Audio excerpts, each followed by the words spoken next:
সংস্কার অর্জন করুন আপনারা প্রত্যেকে। বিদেশি সংস্কারকে ভুলে গিয়ে সনাতনী সংস্কার অর্জন করুন।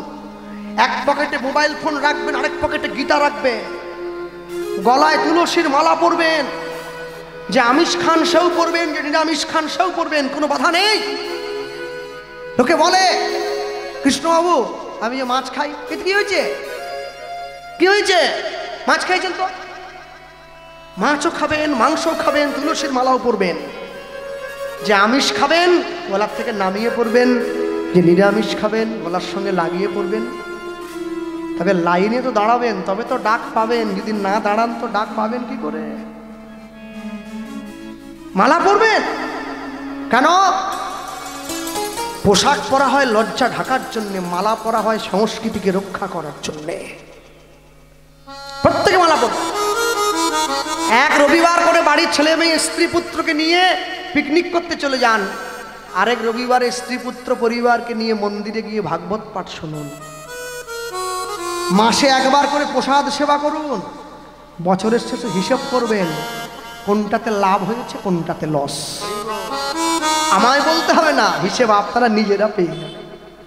হ্যাঁ, ভগবানের সঙ্গে প্রেম করলে প্রেম বাড়ে, মানুষের সঙ্গে প্রেম করলে প্রেম কমে।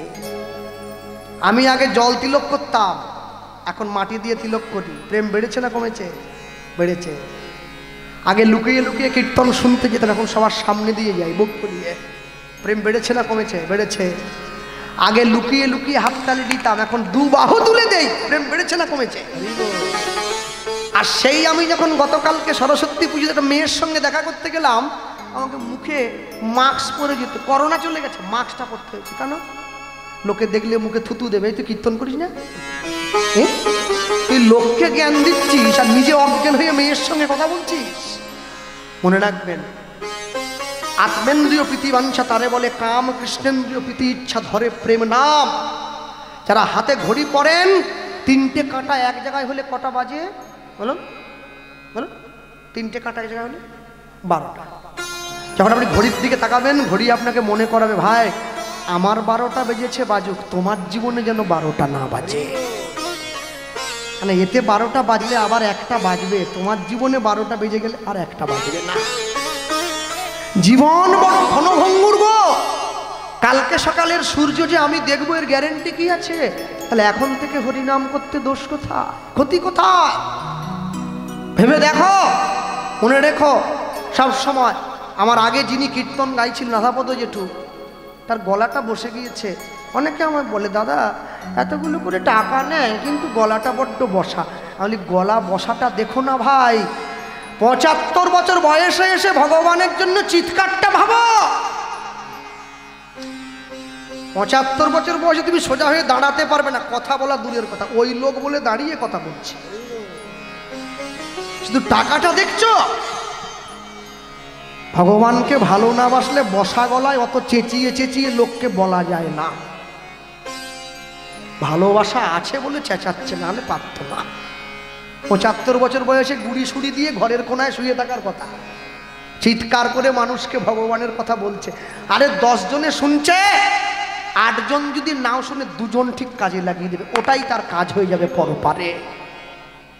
মনে রাখবে, মা তার ছেলেকে আদর করছে, মনে মনে ভাবছে আজকে আমার ছেলেটা ঘুমিয়ে পড়লে আমি গঙ্গার জলে ঝাঁপ দিয়ে প্রাণ বিসর্জন দেবো। আমি মা হয়ে ছেলেকে খাওয়াতে পারলাম না। ছেলে মনে মনে ভাবছে মা আমায় ছেড়ে চলে যেতে চাইছে, আমি জীবনে অনেক খাবার পাবো, মা গেলে তো মা পাবো না। কি হিরে মণিক মাণিক্য কিনতে পাওয়া যায়, মায়ের ভালোবাসা কি বাজারে পাওয়া যায়? এই যে বসে আছে পাশে, 60-এর ঘরে বয়স চলে গেছে, মাঝে মাঝে বাড়িতে গিয়ে সব কাজই করে প্রত্যেক দিন গান সেরে।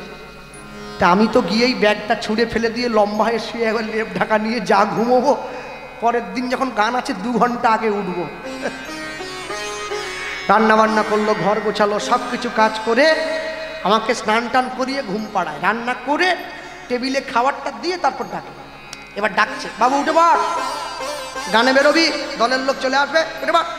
আমি ঘুম ভেঙে গেছে বুঝলে, কিন্তু মটকা মেরে শুয়ে আছে, উঠিনি, দেখি কি হয়। আরেকটু পর একটু পর দলের লোক আসবে, অর্ধূর যাবি লক্ষ্মীকান্তপুর 2টোর সময় বাড়ি ছাড়তে হবে। আসলে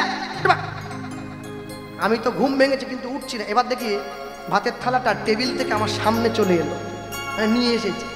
এই ওঠ, নিচে একটা আসন দিচ্ছি, উঠে বসে রাখো খেয়ে। আমি তো ওঠার লোক নয়, শুয়ে আছি। এইবার দেখি খসখস করে শব্দ হচ্ছে, আস্তে করে কম্বল থেকে মুখটা বের করে দেখছি ভাত মাখা চলছে। মনে ভাবছি আমি খেলাটা প্রায় জিতেই এসেছি, আর একটু অপেক্ষা করলে কোর্টে বল দিয়ে দেবো। শুয়ে রইলাম, আরো মুড়ি দিয়ে শুচ্ছি। ভাবছে বিশাল ঘুমোচ্ছে, এই এবার কোর্টে বল ঢুকছে, উঠে বসলাম, হাঁ কর, হাঁ করলাম, মুখে দিয়ে দিল। আমি ভাবলাম কোর্টে বল চলে যাচ্ছে। কেন জানো? আমি জীবনে অনেক ভালো ভালো জায়গায় খেতে পাবো, অনেক দামি দামি হোটেলে খেতে পারবো, পয়সা যদি থাকে, কিন্তু মায়ের হাতের স্বাদ কিন্তু জগতে কোথাও পাবো না। কে এই যে মেখে দিচ্ছে ডাল দিয়ে, আলু সেদ্ধ দিয়ে, এই যে স্নেহ, এই যে মমতা, মা নাই যার ভুবনন্দ কাত্তা, এই যে মেখে দিচ্ছে মুখে, এই স্নেহ, এই ভালোবাসা আর কোনোদিন কোথাও পাওয়া যাবে না, শুধু মায়ের হাতে পাওয়া যাবে। আমার বাবা বলতেন, তোমার মা যদি তোমাকে বুড়ো বয়সেও পিটুনি দেয়, পিঠটা পেতে দেবে। কেন জানো? ওটা পিটুনি নয়, ওটা আশীর্বাদ। সঙ্গে রেখো, তোমার জীবন সুন্দর হবে, তোমার জীবন সুখের হবে। বাবা মনে রাখবেন, সব সময়ের জন্য পিতামাতাকে ভক্তি করবেন। সকালবেলা উঠে যে সন্তান নিজের পিতামাতার পায়ে হাত দিয়ে প্রণাম করে জীবনের কর্ম শুরু করে, সে জীবনে কোনোদিন কোনো কর্মে পিছিয়ে পড়ে না, সব কর্মে সে এগিয়ে যায়। কে করতো জানো? কে করতো? বিশ্বকবি রবীন্দ্রনাথ ঠাকুর। বিশ্বকবি রবীন্দ্রনাথ সকালবেলা ঘুম থেকে উঠেই গিয়ে বাবার পায়ে হাত দিয়ে প্রণাম, মায়ের পায়ে হাত দিয়ে প্রণাম। মাকে সারদা দেবী, মা আশীর্বাদ করছে রবীন্দ্রনাথকে, বিশ্বজয়ী হও বাবা। সারা জীবন আশীর্বাদ কুড়িয়ে কুড়িয়ে কুড়িয়ে কুড়িয়ে কুড়িয়ে কুড়িয়ে এক জায়গায় জমা করেছে। বিশ্বজয়ী কি, বিশ্বকবি হয়ে গেছে। বৃদ্ধ বয়সে বাবার কাছে গিয়ে বলছে, বাবা আমি যা জীবনে লিখেছি না, লেখা পর্যন্ত আমার লেখা দেখে লজ্জা পেয়ে যায় বাবা, কিন্তু যে দেখে সব থেকে খুশি হতো আমার সেই মা জান নেই।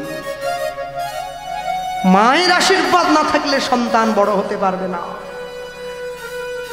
মায়ের আশীর্বাদ কুড়িয়ে নাও। মাধব দাসের মা চলে যাচ্ছে, প্রাণ ত্যাগ করবে, ছেলে আঁচলটা টেনে ধরেছে। তাই টেনে ধরে, অমনি আঁচলের টানে মাধু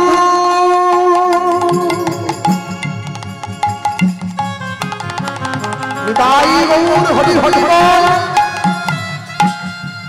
অগয়া চলের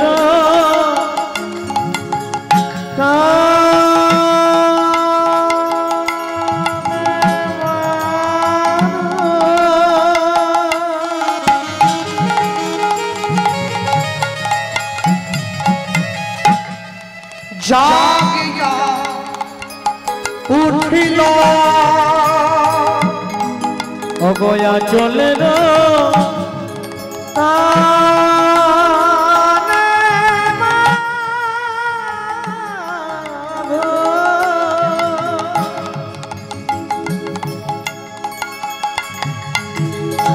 অগ জাগিয়া জাগিয়া উঠিল উঠিল আমায় ফেলে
তুমি আমায় ফেলে চলে যাচ্ছ, আমি তোমার ছেলে, তোমায় কথা দিলাম আর কোনোদিন তোমার কাছে খাওয়া